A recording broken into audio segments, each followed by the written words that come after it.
இப்போ நம்ம இந்த வீடியோவில் உடல் ஆரோக்கியத்திற்கு தேவையான மாதுளப்பழ ஜூஸ் எப்படி செய்கிறதுன்றதை பார்க்கலாம். இதற்கு தேவையான பொருட்கள் 3 மாதுளம்பழம் உதுத்து வச்சுருக்குறோம்.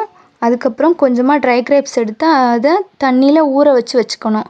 டேட்ஸையும் அந்த மாதிரி கொஞ்சம் தண்ணியில் ஊற வச்சுக்கிறோம். இது சப்ஜா விதை. இந்த விதையை நம்ம தண்ணியில் ஊற வச்சா இந்த மாதிரி இருக்கும்.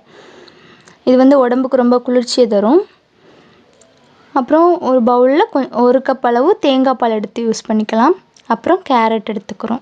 கேரட் அல்லது பீட்ரூட் யூஸ் பண்ணிக்கலாம். அப்புறம் கொஞ்சமாக தேன் யூஸ் பண்ணணும்.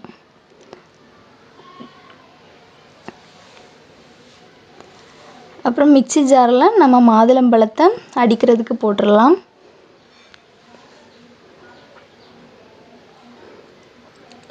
அப்புறம் நம்ம எடுத்து ஊற வச்சுருக்கிற அந்த ட்ரை கிரேப்ஸையும் போட்டுடலாம்.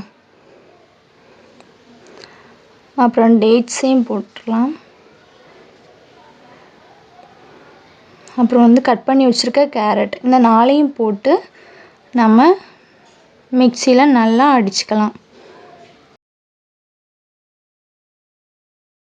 இதில் யூஸ் பண்ணிருக்கிற உலர் திராட்சை வைட்டமின் பி, வைட்டமின் சி, இரும்புச்சத்து, பொட்டாசியம், கால்சியம் எல்லாமே இதில் அதிகமாகவே இருக்குது.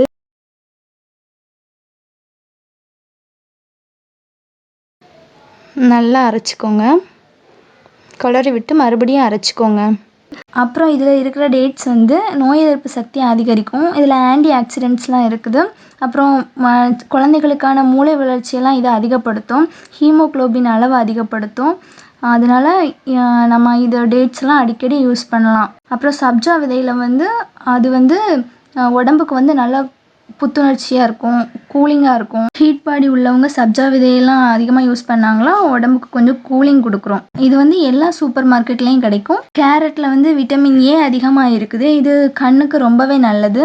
இதை நம்ம அடிக்கடி நம்ம சாப்பாடில் கேரட் யூஸ் பண்ணிக்கலாம்.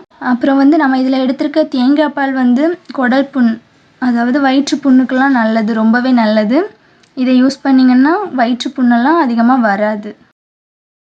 இப்போ ரொம்ப நல்லாவே அரைஞ்சிடுச்சுது. இப்போ நம்ம இதை எடுத்து ஒரு பாத்திரத்தில் விட்டுறலாம்.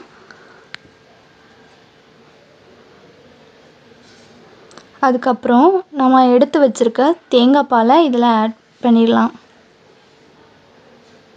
1 கப் தேங்காய் பாலையும் விட்டுடலாம். அப்புறம் நம்ம எடுத்து வச்சுருக்க சப்ஜா விதையையும் அதில் போட்டுருவோம்.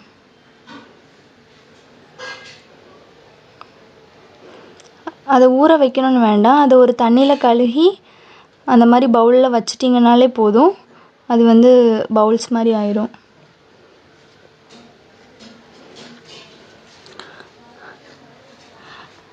இதுவே சுகர் கரெக்டாக தான் இருக்கும். சுகர் தேவைப்படுறவங்க கொஞ்சமாக தேன் ஆட் பண்ணிக்கலாம். அதில் இதை நல்லா மிக்ஸ் பண்ணிக்கோங்க.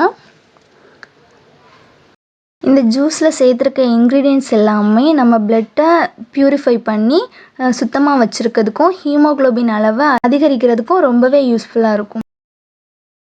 இதை நம்ம சர்வ் பண்ணுறதுக்கு ரெடி ஆகிடுச்சுது. ஐஸ் க்யூப் யூஸ் பண்ணிக்கலாம். நான் இதில் யூஸ் பண்ணலை. இது எல்லாருமே சாப்பிட்லாம். சின்னவங்க, பெரியவங்க, வயசானவங்க எல்லாருக்குமே இது உடல் ஆரோக்கியத்திற்கான ஒரு நல்ல மருந்தாக இருக்கும். இது போன்ற வீடியோஸுக்கு மறக்காமல் நம்ம சேனலை சப்ஸ்கிரைப் பண்ணுங்கள்.